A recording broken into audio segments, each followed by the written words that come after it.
અમદાવાદના જુહાપુરા ફતેવાડી વિસ્તારમાં એક યુવાને પોતાનું જીવન ટૂંકાવ્યું।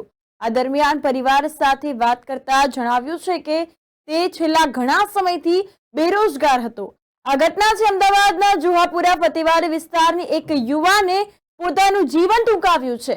2 દિવસ અગાઉ તેની બહેનની પાસે ચપ્પલ લાવવાના પૈસા પણ માંગવામાં આવ્યા હતા।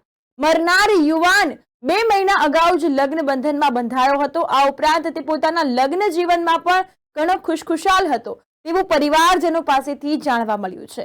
હાલ સરખેજ પોલીસ ઘટના સ્થળે પહોંચી છે અને આ અંગે તપાસ કરી રહી છે।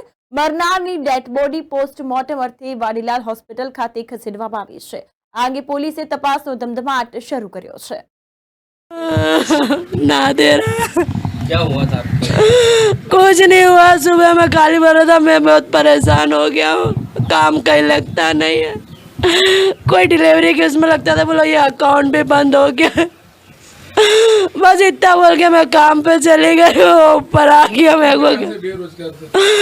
अरे उसका कभी एक आध महीना करता था, बाकी रोजगार भी नहीं रहता, कहीं काम ही नहीं। अम्मी ना उसकी उम्र 22 तो होगी, 22-23। कब पता चला आप लोगों को कि इसने ये कदम उठाया? मैं तो मेरे को तो 3 बजे काम पे से आई जब पता चला। घर में बाहर फोन आया? घर वालों के फोन आए, जब कब फोन भी नहीं आए, मैं खुद घर आई तो मुझे खबर है। यहाँ मौजूद कौन था? मेरी भाभी थी, वो बेचारी कुछ काम करने आई हुई, ऊपर तो देखिए दरवाजा नहीं खोल रहा। कहाँ है वो? वो बेहोश पड़ी है नीचे बाहर। शादी को कितना टाइम हुआ? 2 महीने हुआ। 2 महीने हुए, इतना खुश था कि मत पूछो। बोले उसके बिना तो खाना भी नहीं खाता। औरत से भी ऐसा हो कि मैं अपना कल ही छोड़ के आया, बोला कि मैं ना अब 2 दिन बाद लेना आऊँगा, कहीं काम लग जाएगा। और सुबह में बुलाया भी तो बोला मैं शाम को आती हूँ। मेरे सामने इतनी सब बातें हुई हैं। उनकी पत्नी भी यहाँ नहीं थी? मैं के वो खुद छोड़ के आया था सुबह में। कल सुबह में छोड़ के आया था वो। बोले मैं 1-2 दिन में ले आऊँगा। सैयद असद जाफर अली। जो ऑफ हो गए उनका नाम क्या था? मोहम्मद अयाज। मोहम्मद अयाज। और आप लोग किस तरह से घर में रहते थे? क्या कुछ तकलीफों का सामना? कोई भी तकलीफ नहीं थी, व्यवस्थित रहते थे। खाली उसको रोजगार की तकलीफ थी बस, और कोई भी तकलीफ नहीं थी। महीने जाता था, उसको अपन कहीं सेट नहीं होता था। काम बंद हो जाता? काम बंद हो जाता था, आईडी बंद हो जाओ, काम बंद हो जाओ, कोई भी परेशानी आ जाती थी। कुछ भी छूटा करता? कोई भी काम करे तो परेशानी आ जाती थी। और घर में सबके साथ माहौल उसका अच्छा था, फन टाइप था वो, बिल्कुल फ्री, पूरा फन टाइप।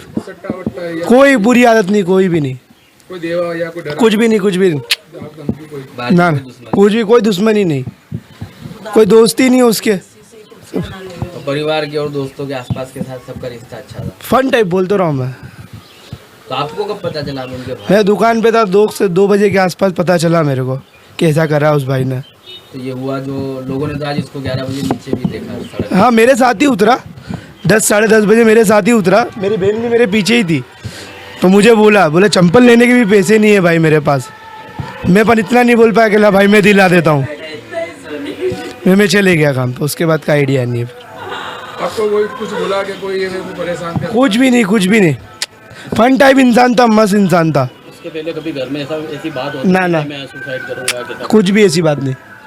और मियाँ बीवी के बीच में कोई सी तकरार? रिलेशन भी अच्छे थे मियाँ बीवी के, साथ में बैठ के खावे, साथ में घूमने जावे। मैंने कभी लड़ाई झगड़ा नहीं देखा मैंने उनके अंदर। शादी भी अभी हुई 2 महीने? 8 फरवरी के आसपास 2 महीने हुए। નમસ્કાર, ન્યૂઝ ફોર ઇન્ડિયામાં સ્વાગત છે આપનું। અમદાવાદના જુહાપુરા વિસ્તારમાં એક ઘટના સામે આવી છે, જ્યાં અયાન સૈયદ કરીને 22-23 વર્ષીય યુવક છે, તેણે આજે પોતાની જીવનને ટૂંકાવી દીધો છે। આજે જીવનનો અંત લાવ્યો છે અને તેના જીવનને ટૂંકાવવાનું અને અંત લાવવાનું કારણ, મુખ્ય કારણ એ રહ્યું છે કે તે બેરોજગાર હતો। છેલ્લા ઘણા સમયથી તેની પાસે રોજગાર નહોતો અને બેરોજગારીના અભાવના કારણે તે ડિપ્રેશનમાં હતો અને ડિપ્રેશનના કારણે જ તેનું આજે જીવન ટૂંકાવવું પડ્યું છે। અને જીવન ટૂંકાવવાનું કારણ એ હતું કે તે બેરોજગાર હતો। તેણે ઉપરના જે તમે રૂમની હું વાત કરું તો ઉપરના રૂમમાં જઈ અને અયાન સૈયદનો જ રૂમ છે, ત્યાં જઈને તેણે પંખા પર લટકી અને ગળે ફાંસો ખાઈ લીધો છે। એ તમામ ઘટનાની જાણ ત્યારે થઈ ત્યારે તેના પરિવારમાંથી તેમના ભાભી ઉપર સાફ સફાઈ માટે પહોંચ્યા, ત્યારે તેમણે જોયું કે હવે તેમના જે દેવર છે નાના, તે હવે આ દુનિયામાં નથી રહ્યા અને તેમણે આ કદમ ઉપાડી લીધું છે. તેમની જો લગ્નની વાત કરીએ તો 2 મહિના પહેલાં તેમના મેરેજ થયા છે. તેમની પત્ની પોતાના જે ઘરે હતી તેમના મમ્મી પપ્પાના, અને ત્યાંથી તેમને પણ સમાચાર આપવામાં આવ્યા. ધીરે ધીરે પરિવારના લોકોને જ્યારે ખબર પડતી ગઈ તો તમે જોઈ શકો છો કે પરિવારના લોકો અહીંયા પહોંચી આવ્યા છે. તેની ડેડ બોડીને પીએમ માટે એસવીપી હોસ્પિટલમાં લઈ જવામાં આવી છે.